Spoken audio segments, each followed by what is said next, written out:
con phu địch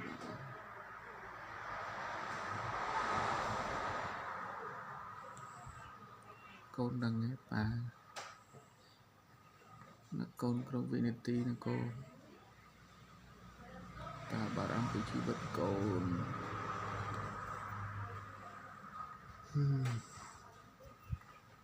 ព្រះព្រំលិខិតបានបង្រិតឲ្យយើងនៅបែកគ្នាដាច់ទាំងអាឡ័យយើងរស់នៅផ្សេងគ្នាជីវិតជាពុកគេគឺរស់ក្នុងវេទនាខ្លាចកូនវេទនា